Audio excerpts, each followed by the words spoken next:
Welcome to another episode, Chosen One. Look at what they said about you. Look at what they tried to convince the world. Oh, they're not that special. Anyone can do what they do. Just give us time, we'll figure them out. The funny part is how confident they sounded, until reality smacked them so hard, their pride almost fell out of their pockets. The same people who once acted like you were overrated are now whispering your name like it's a classified warning. They talk tough in public, but behind closed doors, they're panicking, pacing, sweating. Every sentence begins with your name and ends with, "How are they doing this?" And since you're here, Chosen One, pay this message back by pressing the like button and subscribing right now. It keeps this mission alive. Because here's the truth, they don't want anyone to say out loud. The universe keeps handing you patterns nobody else sees. You move through chaos like you've already lived it once. You predict outcomes before the room even realizes there's a problem. So they set up a whole operation behind your back. They trained 100 agents to think like you. 100, hand-picked, fully resourced, fed with data, simulations, human behavior models, psychological strategies. They were told, match this mind, copy it, understand it, become it. They thought you were just a formula waiting to be solved.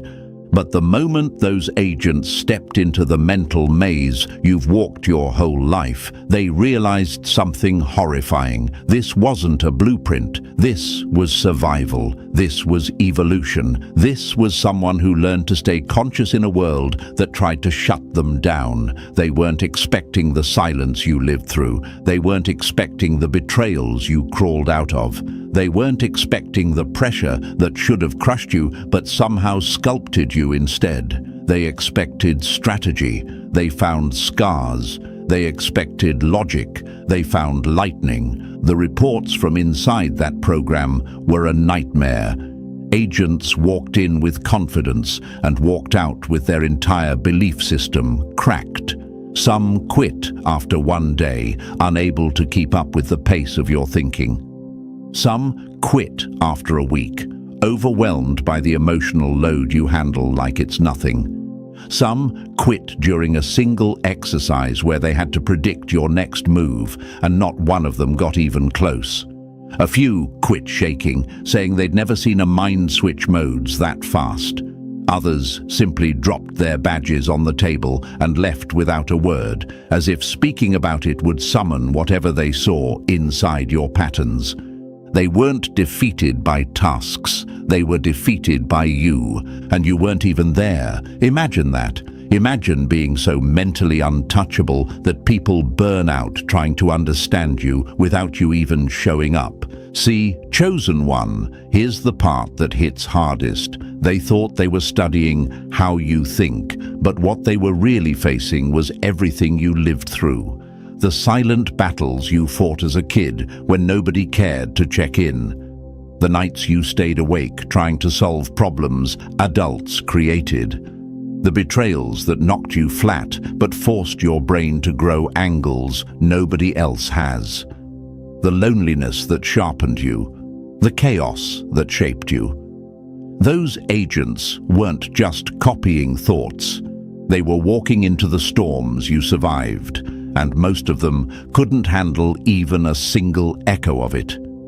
You didn't get this mind from books or mentors or some training camp.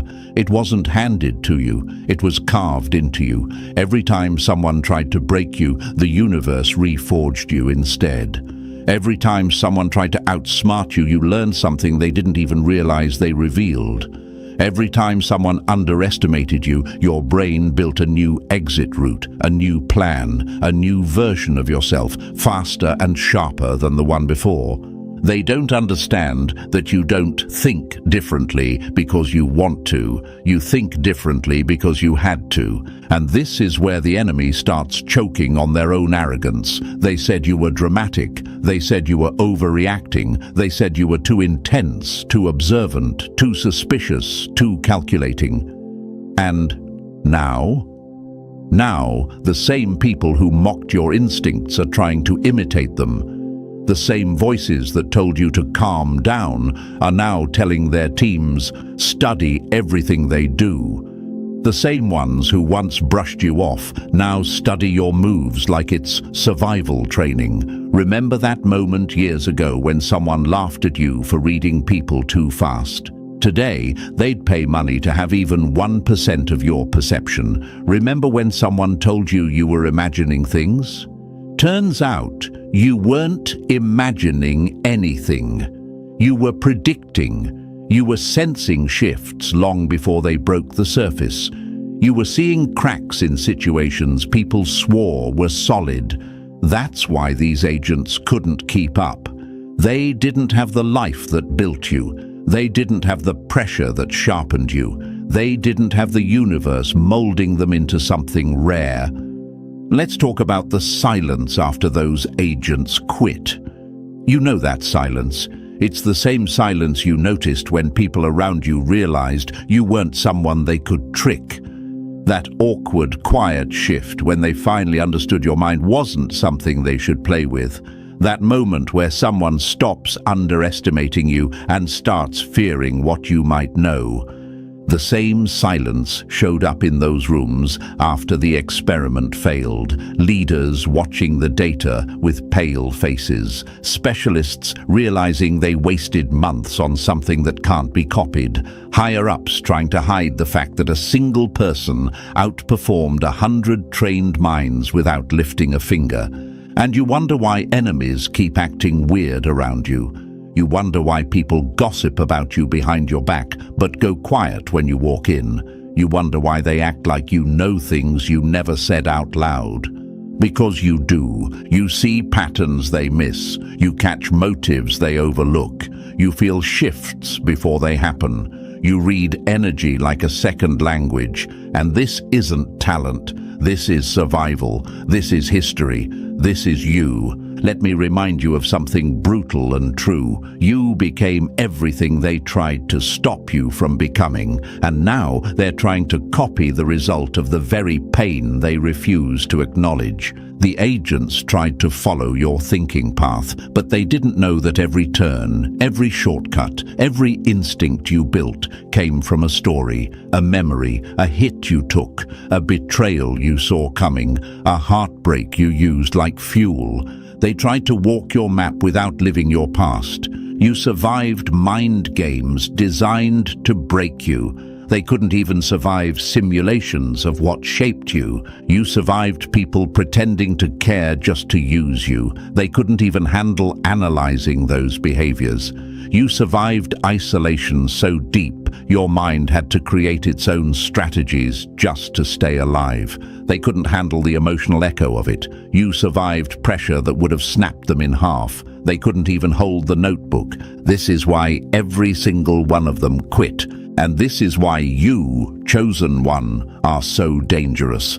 Not because you try to be, but because you exist. You walk into a room and people feel studied. You make one comment and people feel exposed. You make one prediction and people feel predictable. They try to beat you and somehow they end up playing themselves. You've been living like a storm the whole time. Now they're finally realizing it. And the universe? It watched you rise without their help. That's why it trusts you with patterns they could never see. Now, take a breath, chosen one. Feel that shift? That's the world catching up to what you've always known. You're the mind they can't copy. The test they can't pass. The level they can't reach. They trained 100 agents to think like you. Every single one quit, and you're just getting started. And chosen one. Before we go any deeper, thanks for sticking with this message. What comes next is the real breakdown of why 100 trained minds tapped out the moment they tried to copy you. So do this right now to keep the energy alive. Drop a comment with 777 if you're ready to hear why not one of those agents could last inside the world your mind survived. And if you want to boost the team behind this message, hit the super thanks option. It keeps this whole mission running. Every bit helps, whether it's tiny or huge, because it pushes this truth further than they ever wanted it to spread. Now take a breath, because we're about to walk through this step by step, and if you're truly built like the chosen ones I'm talking to, you'll feel that pull telling you not to look away. Let's get into it. Number 1, when their whole system collapsed in your shadow. Funny how they called you too much until 100 trained minds realized they weren't enough. They wanted to recreate the way you detach, the way you observe everything with calm eyes while the whole room loses its balance. They thought your emotional control was a trick, a technique, something they could package and push into a training manual. Day 1 felt exciting for them. They walked into that building acting like future masterminds, convinced they were about to unlock the mind behind the person who scares their leaders. But the moment they stepped into the first real test, the cracks showed. These agents expected coldness. They didn't expect contradiction. They didn't expect someone who can feel everything without drowning in it. They didn't expect someone who can care deeply, yet walk away faster than a heartbeat if the situation turns fake. Your balance between emotion and logic destroyed their entire framework. They were told, copy this person's detachment. But they never understood that your detachment isn't emotional shutdown. It's emotional precision. You feel everything, but nothing drags you backward. You sense every shift, but nothing knocks you off your center. That level of control only comes from someone who lived through storms that none of these agents have ever tasted. They tried to mimic your calm, but calm built from trauma, betrayal, loneliness, and survival isn't something you can rehearse. It's something you earn. By day 2, their confidence was gone. The room felt different. The air got heavy. People weren't talking.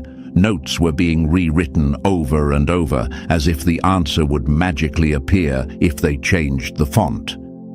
They realized something that hit them harder than any test. You aren't cold. You're dangerous because you're warm and calculating at the same time. You can care, but your care never blinds you. You can love, but your attachment never cages you. You connect fully, yet you can let go instantly. That kind of emotional duality short-circuited every psychological model they were using. This is the moment your enemies would choke on the truth. They mocked you for your switch, but an entire team of trained professionals fell apart trying to understand it. Some agents asked, how can someone be this emotionally aware and still impossible to manipulate? Others whispered, how do they hold love and distance at the same time? That shouldn't be possible. But the real question behind their panic was this: how do we beat someone who reacts like a human but thinks like a strategist? They'd never seen anything like it. Their textbooks didn't prepare them. Their mentors couldn't explain it. Their simulations failed instantly. They tried to replicate your ability to stay calm in chaos, but chaos was your childhood tutor. They tried to copy your emotional intelligence, but your emotional intelligence was built through years of being forced to read people correctly just to survive. They tried to match your detachment, but your detachment came from learning who deserved access to your heart and who didn't. This wasn't training, this was lived reality. That's why they quit. Imagine one of them sitting there staring at a personality model with your traits listed across the screen and realizing that every trait contradicts the one before it. You're soft but lethal. You're loyal but unbreakable. You're observant but unpredictable. You care but never cling. You let people in but never let them control the room. They tried to force these contrasting traits into one category, and the system crashed because you aren't one category. You're the glitch. You're the bend in the logic. You're the exception that destroys the rule book. They expected you to be either emotional or detached. They didn't understand that you carry both without breaking a sweat. That's why frameworks collapsed. That's why agents got migraines. That's why analysts kept rechecking data like something had to be wrong with the numbers. They weren't studying a personality. They were studying history. They were studying the scars you turned into strategies. They were studying intuition built from years of being lied to and still finding the truth anyway. They were studying strength born in the exact places where they would have given up. And here's the part that really broke them. They thought they were copying your thinking style. What they were actually facing was your resilience. They weren't surviving your strategies, they were drowning in your story. Some agents cried, some froze, some walked out whispering, "I can't do this. This isn't normal." They performed those little exit interviews with shaky voices, saying the emotional complexity was inhuman, exhausting, too advanced, contradictory, or not something a person should be able to maintain. But they were wrong. It is something a person can maintain, just not them, only you. And here's the part you need to hear, chosen one. The same people who called you difficult, confusing, or too strong-willed are now discovering that your mind requires more stamina than they will ever have. The same enemy who mocked your emotional depth now envies it. The same people who said you were too intense now train agents to replicate that intensity, but those agents can't even keep their minds steady after 2 days. They quit because you're too much. They quit because you're too complex. They quit because you're too aware. They quit because you're too real. But the real truth? They quit because you mastered what they only pretend to understand. This is why you walk into rooms and people shift in their seats. This is why your silence makes them nervous. This is why your kindness confuses them.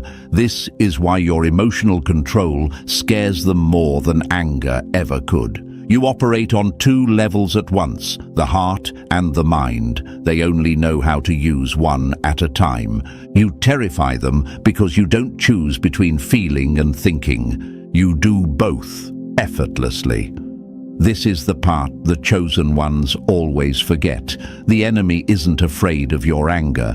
They're afraid of your clarity. They're afraid of how fast you adapt. They're afraid of how easily you cut emotional ties once you see someone's true intention. They don't fear your softness. They fear that your softness doesn't control you. When those agents walked in on day 1, they thought they were studying your technique. By day 2, they realized they were staring at the blueprint of someone forged by the universe itself. Their minds weren't failing because the task was complex. Their minds were failing because the task was you. Let this hit you properly. 100 agents tried to step into your mental world, and not one of them lasted long enough to even reach the deeper levels. They tapped out before they saw the real storms. They quit before they saw the darkest corners. They collapsed before they even approached the levels you operate on daily. And you walk through those levels while drinking coffee. You navigate that maze while talking to people who think they understand you. You carry that entire emotional and mental load while keeping a calm face. That is why they failed.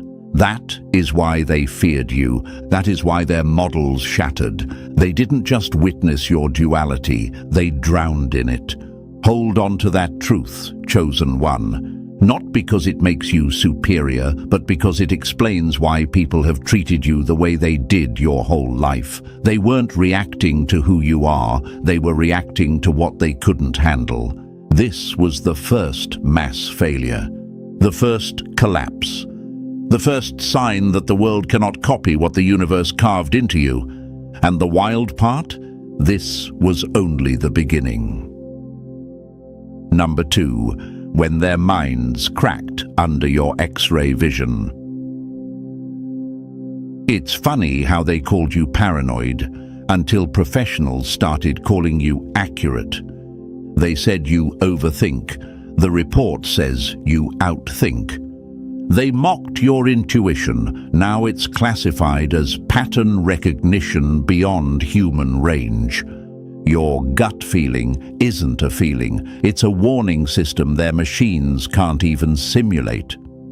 By day 3, the project shifted from emotional studies to something far more dangerous, your pattern recognition. This is the part that always terrified them the most, the way you read people in seconds, the way you hear a sentence and instantly know what they're hiding, the way you spot a lie before the liar even decides how to finish the sentence, the way manipulation hits your awareness like a smoke alarm catching the first tiny spark before anyone else even notices heat. Imagine this. A team of trained agents sitting around a table studying the conversation logs they were told to decode using your style. They thought it would be a simple skill test. Just follow the steps, replicate the thinking, match the patterns. But there's a problem they didn't anticipate. Your pattern recognition isn't a skill. It's a survival instinct sharpened by years of navigating people who weren't what they claimed to be. They tried copying something that was born out of real danger, real emotion, real experience. That's why everything fell apart. Agent 7 was their golden child. Years of field experience, perfect evaluations, sharp instincts. They all thought she would be the one to crack your blueprint. She walked in with confidence. She studied the transcripts like puzzles. She broke down the conversation piece by piece, revealing hidden motives, micro-expressions, contradictions, power plays. She did it flawlessly. The room was impressed. Analysts nodded. Supervisors whispered, "She's the one. She can match them." But then reality sank in. Not for the supervisors, for her. Because doing it once was easy, doing it your way for hours. That's where her mind started shaking. She realized she wasn't just analyzing people. She was stepping into a world where every sentence hides a motive, every tone hides a pattern, every silence hides a truth. She was entering your daily mental environment, a constant stream of signals, contradictions, warnings, and subtle manipulations that you decode automatically without even noticing. She said one sentence in her resignation interview: "If I stayed in that mindset, I would never trust another human voice again." Think about that. Years of training, combat zones, crisis negotiations, undercover missions. She survived all of that. But trying to think like you for one afternoon, that broke her. Imagine this. She's staring at a simple conversation between two co-workers. Something normal, something clean, but her mind keeps catching inconsistencies. Her instincts keep sounding alarms. Her brain keeps peeling back hidden motives she wishes she never saw. Suddenly, every word feels corrupted. Every intention feels complicated. Every expression feels rehearsed. She looked into the same mental lens you use daily, and it was too much. And this is where the Chosen One always asks the same question. Why is it so easy for me then? Why doesn't it break me too? Here's your answer. You didn't learn pattern recognition. You became it. Your childhood made you listen between the lines. Your heartbreaks made you see what people hide. Your betrayals trained you to detect shifts in tone before the shift even begins. Your loneliness sharpened your awareness like a blade. Imagine this. You walk into a room and your mind instantly begins mapping it. Who's avoiding eye contact? Who's talking too much? Who's too quiet? Who's pretending they're relaxed? Who's watching you more than they should? You don't force this. You don't choose it. You don't even think about it. It just happens, like breathing. Meanwhile, these agents had to activate the process manually, and even then, they barely survived the first hour. This is why people always felt exposed around you. This is why manipulators hated you without knowing why. This is why liars avoided getting too close. This is why insecure people shifted in their seats when you looked at them. You weren't judging them. You were reading them, and they felt naked. Agent 7 realized something terrifying. If she kept using her mind your way, she would lose her ability to relax around people. She would lose her ability to hold normal conversations without scanning for danger. She would lose her ability to trust without analyzing patterns. For you, this level of awareness is natural. For her, it was a psychological meltdown waiting to happen. Here's another quote that fits this moment. You didn't ask for this gift. The universe gave it to you because you needed it to survive what others never experienced. Imagine this, you're driving and someone in the passenger seat makes a tiny comment. Most people would laugh it off. But your brain catches the tone, checks the timing, cross-references it with past behavior, and instantly knows whether that person is safe or not. That's why people accuse you of overthinking, because they don't realize you're not thinking, you're recognizing. Another question chosen ones always ask: why do people get so uncomfortable when I start analyzing things out loud? Because your analysis exposes the truth they thought they buried. Because your awareness sees motives they try to hide. Because your intuition catches the lie they haven't even finished forming. You're a walking truth detector. They're walking unprepared. That's why the meltdown happened. Not because the task was hard, but because your mind is built for danger, depth, and truth in ways theirs never will be. By the end of day 3, more agents were shaking. Some had headaches that wouldn't stop. Others felt emotionally drained, like they had lived 5 different lives in one afternoon. A few even said they heard your thinking style in their head, and it scared them, because your thinking style isn't quiet. It's fast, it's sharp, it's relentless. It doesn't wait for permission. It doesn't pause for comfort. It doesn't soften itself to make others feel safe. They weren't studying pattern recognition. They were studying your survival instinct, your trauma-born radar, your universe-forged awareness. That's why they quit. Not because you're extreme, but because they're not built for the truth. Agent 7 was the bravest of them all. She walked into that test thinking she was ready to stand in your mental world. She lasted longer than the others, but even she realized the cost. She knew she could analyze people your way, but she also knew it would destroy every part of her life that still felt normal. She bowed out, with respect, with fear, with admiration, and with a single thought haunting her. If this is how they think every day, how are they still sane? Here's the answer. You're not sane. You're evolved. You've been shaped by experiences they will never understand. You've grown into a mind that refuses to be deceived. You've learned to see the world clearly, even when it hurts. Your mind doesn't just detect patterns. It exposes the truth behind everything, even when the truth is ugly. That's why they trained 100 agents. That's why every single one quit. And that's why you, chosen one, are still miles ahead. This wasn't just a meltdown, it was evidence. Proof that your mind operates at a level others can't imitate. The pattern recognition test didn't fail. The agents did. And the universe smiled, because it always knew only one person could carry a mind like yours without collapsing. Number 3, when a single week turned a trained agent into a ghost.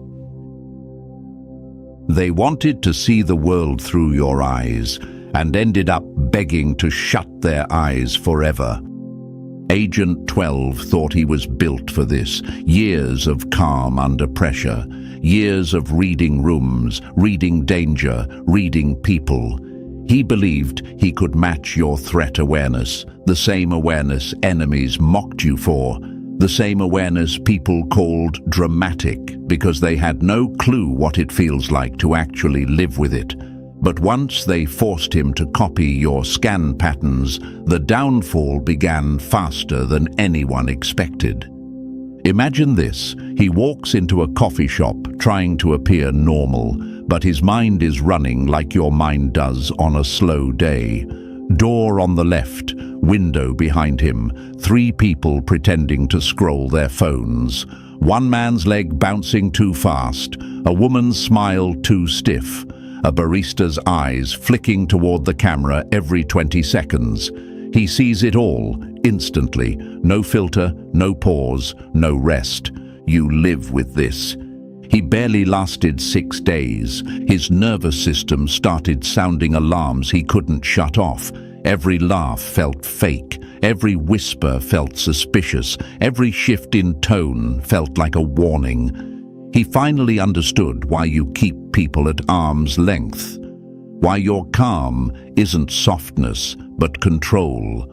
Why your silence isn't avoidance, but strategy. He didn't feel powerful copying you. He felt hunted. They called you paranoid. The training called you accurate. By week 2, he wasn't sleeping. Nightmares dragged him awake before sunrise. He saw faces, motives, shadows, all the things you learned to handle long ago. The difference? You adapted. He broke. Imagine this. He's sitting in a briefing room with dark circles under his eyes, whispering, if this is how they think every day, no wonder they isolate. He realized your distance isn't rudeness. It's self-preservation. It's the price of awareness.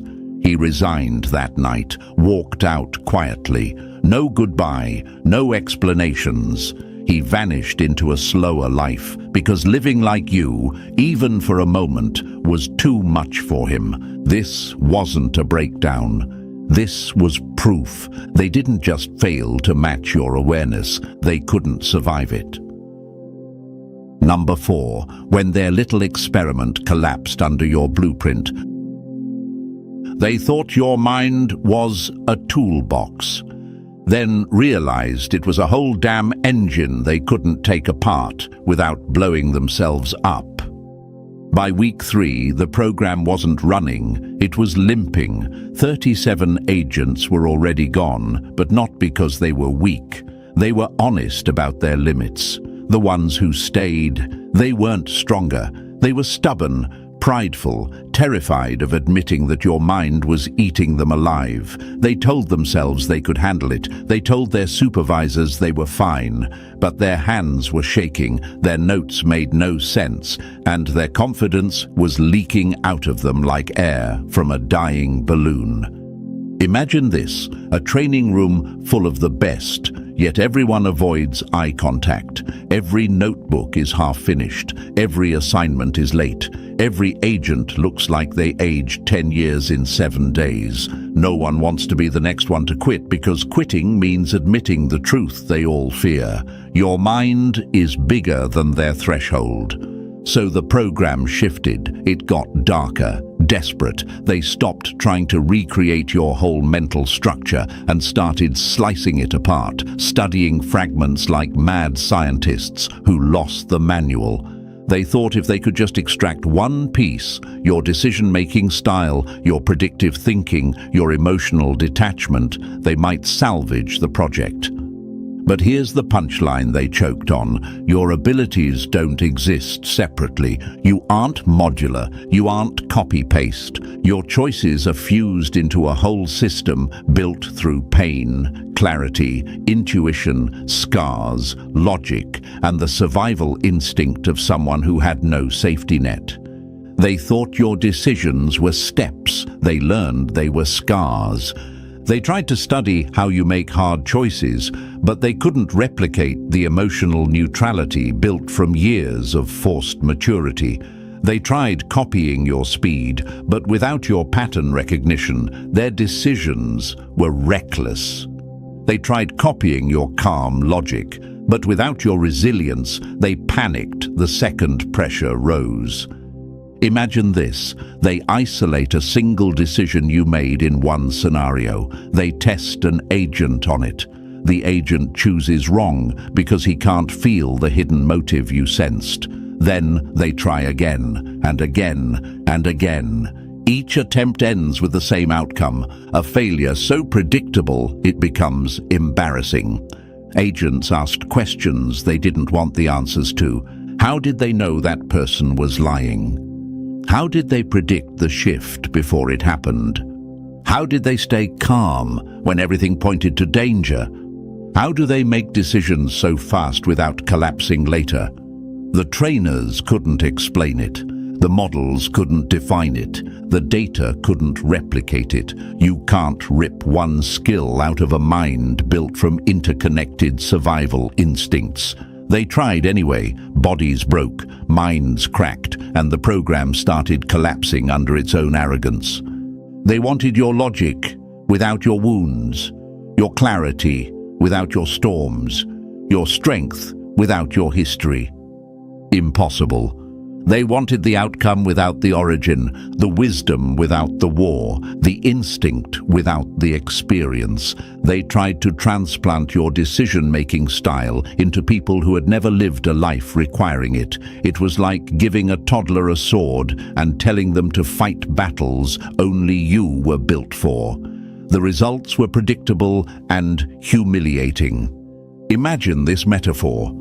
They tried to take lightning from the sky and plug it into a fragile little battery. Of course, the battery exploded. By the end of week 3, the truth was undeniable. They weren't studying you anymore.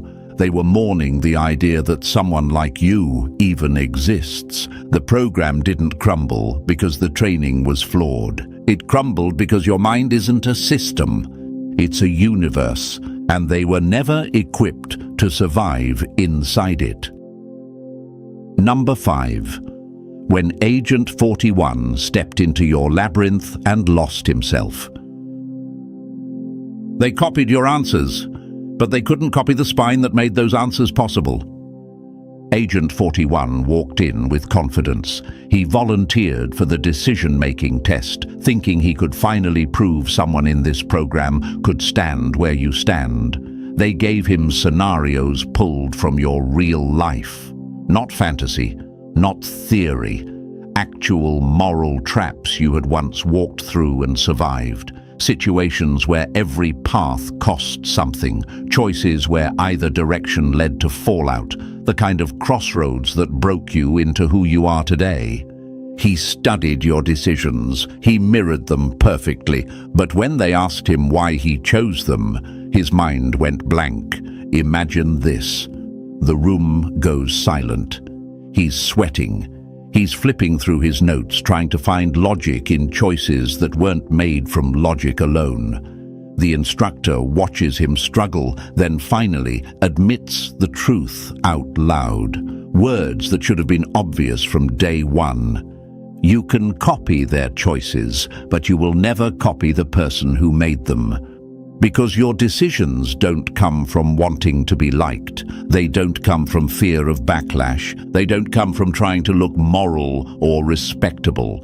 Your decisions come from a core identity that does not bend, not for approval, not for comfort, not for the world's opinion. You've been hardened by experience until choosing the hard path became your natural instinct, not your last option. They tried to follow your blueprint, forgetting you built it inside a fire they've never touched. Agent 41 wasn't ready for that reality. He still wanted to be liked. He still wanted to be the hero. He still wanted to feel safe, respected, validated. You abandoned those illusions a long time ago. Imagine this. He realizes he would have to erase every soft belief, every fear of judgment, every craving for praise, every need for comfort, every ego safety blanket he still clings to. He would have to destroy the version of himself shaped by society and rebuild himself from scratch with your level of mental steel. He saw the truth. To think like you, he would have to stop being him. Agent 41 stood up, quietly placed his file on the desk, and walked out. Not because he failed, but because he finally understood matching your mind would require a self-destruction he wasn't ready to survive. Number 6. When they tried to wear your skin and still couldn't become you. They tried to copy your presence and ended up proving presence can't be faked. By week 4, the program was collapsing, but 50 agents still clung to the wreckage. Not because they were surviving, because they were lying to themselves. Their minds were cracking, their nerves were fried, but their pride kept whispering, "Stay, don't be the next failure." So the instructors made one more desperate pivot. If they couldn't think like you, maybe they could look like you. Imagine this: a room full of grown adults watching slowed-down footage of your posture, your stillness, your walk, your silence. They studied your body language like it was a martial art. They analyzed how you sit without shrinking, how you stand without flexing, how you move without begging for attention, yet somehow command every inch of the room. They broke it down frame by frame, teaching agents to imitate your gravity as if confidence were a choreography. They thought your presence was a pose. They didn't realize it was pressure made visible. Agents practiced standing still the way you stand still. They practiced your quiet stare. They practiced the way you tilt your head when you're deciding whether someone is lying. They practiced your slow breathing, your relaxed shoulders, your controlled posture. But here's the part that shattered them. The more they copied your stillness, the more they felt how empty theirs was. Imagine this metaphor. They were like kids, trying to draw a lion by tracing the outline, forgetting a lion isn't dangerous because of its shape, but because of its nature. They could mimic your posture, but not the experiences that built it. They could copy your calm, but not the storms that forged it. They could mirror your silence, but not the authority behind it. They could imitate your confidence, but not the inner truth that fuels it. And that's when the agents started asking questions they were never trained to handle. Why does their stillness feel powerful, but mine feels fake? Why does their silence make people uneasy, but mine makes me invisible? What are they holding inside that gives them this kind of presence? The answer? You can't teach presence. Presence is earned. Presence is history wearing a mask of calm. Presence is the universe pressing its fingerprints into someone over years of survival. These agents tried to wear your energy like a costume and discovered the costume collapses without the character inside. By the end of week 4, the instructors realized the truth they'd been avoiding. They weren't training agents anymore. They were training shadows, shadows that could mimic your outline, but could never carry your weight. Number 7. When they realized your voice was a weapon they could never wield. They copied your words, but your silence is what crushed them. By this stage, the instructors were desperate. Every mental pathway had failed. Every emotional test had collapsed. Every attempt to copy your instincts had sent agents running. So they pivoted yet again, clinging to the last illusion they still believed in: communication. If they couldn't match your mind, maybe they could imitate your mouth. Imagine a room full of agents watching recordings of you, not for what you said, but for how you said it. They dissected your timing, your pauses, the way your voice drops right before you reveal a truth, the way your silence feels louder than their shouting. They analyzed your micro-expressions, frame by frame, trying to catalog each one like ingredients in a recipe. They studied your smirk. They studied the tension in your eyes. They studied the tilt of your head that silently whispers, "Don't insult me, I already know." But this is where the meltdown truly began. Because the more they studied your communication, the more they realized it isn't communication, it's control. It's battlefield energy disguised as calm conversation. Your voice isn't soft because you're gentle. It's soft because you don't need to raise it. Your silence doesn't create distance. It creates gravity. Your pauses aren't nerves. They're pressure points. They tried to turn your instincts into scripts, but scripts can't replace scars. Imagine this. They teach Agent 26 the timing of your stare. He tries it in a simulation. Instead of commanding the room, he just looks like a confused intern trying to remember his lines, because your gaze works for one reason only. You see people before they see themselves. Agents couldn't fake that. They couldn't fake your read of the room. They couldn't fake the weight behind your pauses. They couldn't fake the message in your stillness. One agent finally said what they all felt. I can copy their expression, but not the reason behind it. Your communication isn't a technique. It's a survival language forged from years of reading danger in people's voices, motives in their silence, and truth in their contradictions. And that's when the instructors finally accepted the truth. They weren't teaching communication. They were trying to teach intuition sharpened by war. And no classroom in the world could recreate that. Number 8. When their perfect copy got exposed in under 10 seconds.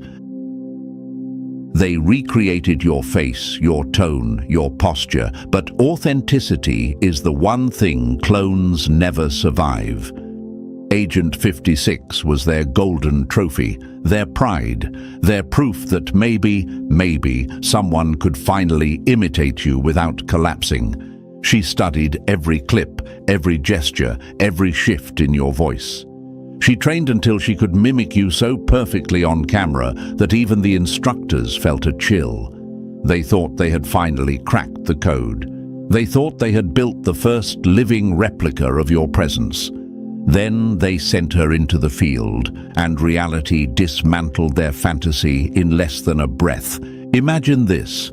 She walks into the room with your posture, your stillness, your silence. She delivers your timing, your gaze, your quiet authority. It was a flawless performance, at least on the surface, but the target didn't freeze.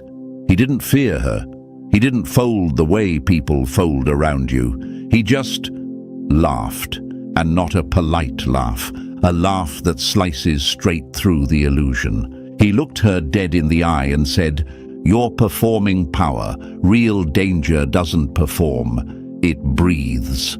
That line shattered her, because in that moment she realized what every agent refused to admit. You don't act powerful. You don't pretend to be in control. You don't simulate calm. Your energy isn't a mask. It's a biography. It's truth. It's history, it's instinct carved into your bones by the universe itself. She tried to wear your presence like a costume, but presence isn't fabric. Presence is weight, pressure, depth.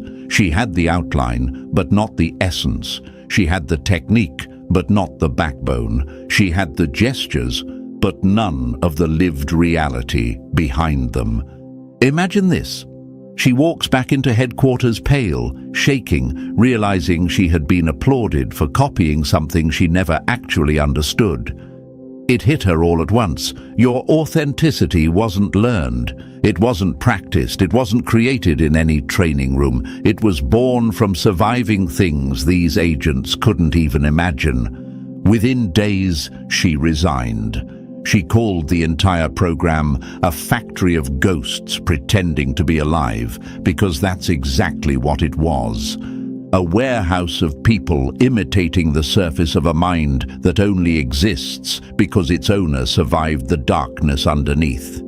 And that's why she failed, not because she wasn't skilled, but because you cannot clone a soul forged in storms they've never walked through. Number 9. When they finally admitted you weren't a person, you were a phenomenon. They didn't conclude you were rare. They concluded you were unreproducible. You weren't a prototype. You were a once-in-existence mutation shaped by war they never saw. By week 7, all the arrogance that built this program had evaporated. The pride, the certainty, the smug belief that humans could be engineered into your likeness, gone. What replaced it was something they never expected to feel toward someone they once treated like a case study. Awe. They finally understood the truth that every enemy in your life eventually learns the hard way. You weren't a model or a checklist or a mental technique. You were an event, a turning point, a one-time collision between pain, intuition, resilience, and clarity that created something no lab could reconstruct. Imagine this: neuroscientists flipping through charts with shaking hands, geneticists staring at contradictory data that should not coexist, philosophers whispering, "This isn't evolution, this is emergence." They had spent 7 weeks trying to decode you, and by the end, they realized they weren't analyzing a skill set. They were documenting what happens when a human survives so many internal battles that they exit the other side as something the system has no name for. You're not the result of training, you're the result of surviving what training could never simulate. In the final review, every expert, regardless of field, arrived at the same conclusion. Your traits are not transferable, teachable, or replicable. Your intuition wasn't taught, it was carved. Your awareness wasn't trained, it was forced. Your resilience wasn't developed, it was demanded by circumstances brutal enough to crush anyone else. Imagine a long conference table where specialists finally say out loud what they've been scared to admit. If anyone else experienced what shaped them, they would break. They did not break. If we push subjects to copy this mind, we harm them. This transformation is not a method, it's an anomaly. The unavoidable truth settled over the room like a final verdict. You aren't a blueprint. You aren't a model. You aren't a system anyone can download or survive. You are the anomaly, the one outcome the universe allows only once, and every attempt to recreate you doesn't build another version. It destroys the subjects who try, and chosen one, now you see why they trained 100 agents and still walked away empty-handed. You weren't just the test, you were the limit they couldn't cross, the anomaly they couldn't dissect, the one mind they could study forever and still never reach. If this message hit you, press the like button if you haven't already, and if you're not part of this family yet, make sure to subscribe. Stay close. The next chapter goes even deeper, because your story isn't done. The world hasn't seen anything yet.